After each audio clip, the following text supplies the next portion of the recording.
I've been really into productivity ever since I was in college, but everything changed when we had our first baby. Babies cry, babies keep you up all night, and frankly, babies are a little bit demanding. Today, I want to talk to you about a few lessons I've learned about how to stay productive even when there's a baby in the house. Hey, my name is Reagan Rose. I talk about personal productivity from a Christian worldview for the glory of God. I've been writing on productivity for a long time now, and before we had kids, my tone was a little bit different. I have to admit that I was sometimes a bit heavy-handed, a bit judgy, and very much just prideful in how I would talk about it. I could sometimes browbeat people for not being as productive as I was, or not getting as much done, or not being so focused on squeezing every bit of life they can for God's glory. But then we had Watson, and my perspective changed a little bit.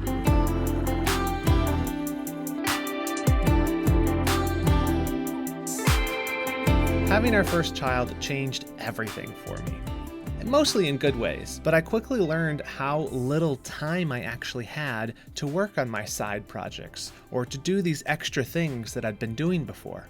And the time I did have left over to work on things, I didn't have nearly the same amount of focus because I was so tired because babies keep you up all night. But even in the midst of all that chaos, I learned a few lessons about how to remain productive even with a baby in the house. And I had to re-implement a lot of those lessons this year when we had our second baby, Ruby, back in February. So if you're a parent of little ones, or you're expecting, or even if you're just dealing with some other major life disruption, hopefully some of these productivity lessons can be helpful for you too. We're going to talk about accepting the change, asking for help, and redeeming the pockets of time. Let's talk about accepting the change. So before kids, I had a really nice little routine going. I would wake up and go to the gym at about 5 with my buddy Peter. I'd come back, I'd do my devotions, I'd pray, I'd plan my day.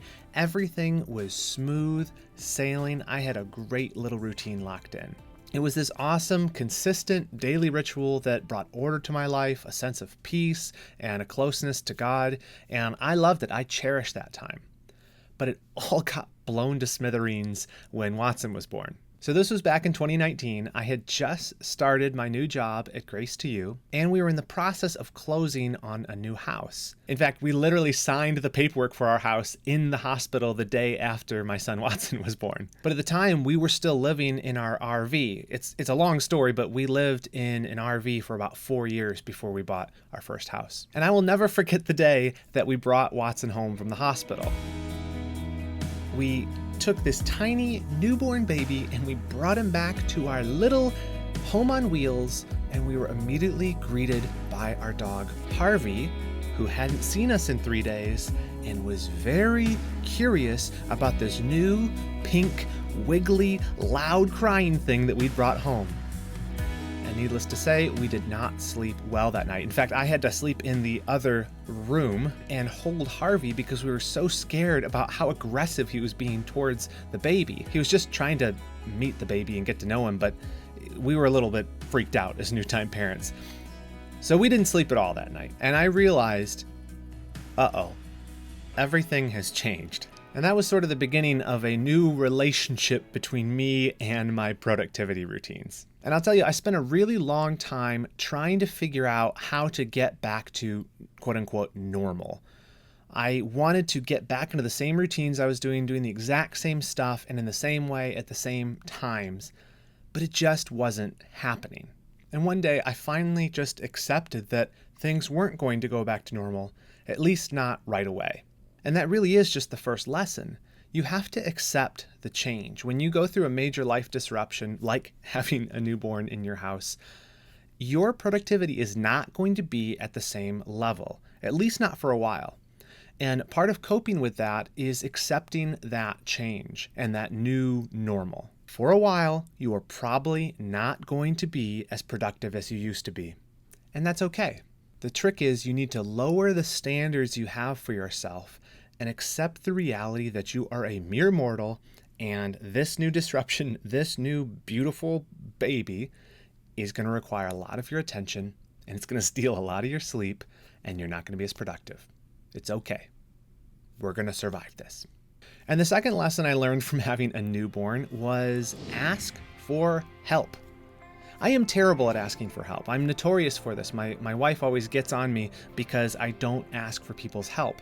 Even the last few times we've moved, I have packed up all that stuff by myself instead of calling some friends to help. It takes me forever. I usually throw out my back, and it's awful because I just don't like asking for help. It's pride, it's wrong, it's stupid. But man, one thing you realize when you have a newborn in the house and your productivity goes down the toilet is you can't do it alone. And in this new season, maybe you're like me and you need to face up to facts. And part of facing up to facts is that you need some help. For you, that might mean talking to your boss and asking for him or her to take some things off your plate temporarily while you're in this new season. It might mean even doing a little bit less at church. You might have some commitments to your local church that you need to pull back on for a season. That's okay, but you need to be okay with asking for help. And most importantly, you need to be okay with asking for help from God. Even with all the productivity stuff that went down the drain when we had our first baby, there was one area of life where I actually became more productive, and that was in prayer. Desperation drove me to the throne of grace. I was desperate because I was struggling to kind of keep my head above water. And so I was constantly asking God for help. It really was a very sweet season of depending on the Lord and learning to let go of some of the pride I had around my own work ethic and my own identity as like a super productive person. And the third lesson I wanted to share with you about being productive even when you have a newborn baby is redeem the pockets of time. After we brought home our baby from the hospital and the days and weeks started to go by and we started to settle into some sort of rhythm, I started to realize that there were some pockets of time where I could actually get some stuff done. And for me, that was naps and early mornings. I realized that when the baby and mom were sleeping, I could get a few things done. So naps became an opportunity for me to redeem those pockets of time so that I could pay the bills, answer emails, or even get a nap myself, which often was the most productive thing I could do at that time.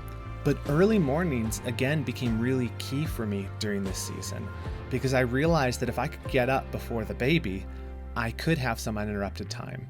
And while during that season, it meant sacrificing a little bit of sleep, having to go to bed a little earlier. That was okay because it meant that my life wasn't unraveling. I could still stay on top of the things I needed to do. And it was during this season that I really doubled down on the importance of a morning routine because it just brings such an order and a sense of organization to your life. So earlier this year when we had Ruby, I made extra certain that I didn't break from having a morning routine. It got a little bit shorter. I did a little bit less. It was probably a lot less productive because I was a bit more tired, but I made sure that I kept that time so that life didn't feel so chaotic. And you know what? It really did help. So if you are facing life with a newborn and you're trying to figure out how am I going to be productive in this season, those are the 3 lessons I want to share with you. Accept the change, ask for help, and redeem whatever pockets of time you can. But above all, just enjoy this season. There is nothing like spending time with your children when they're little. And I just don't think any of us are ever going to look back with regret thinking, oh, I wish I'd been more productive or worked harder during that season when my kids were babies. Now, it's a precious time. It goes away far too quickly. And probably the most productive thing we could do is just try to cherish it.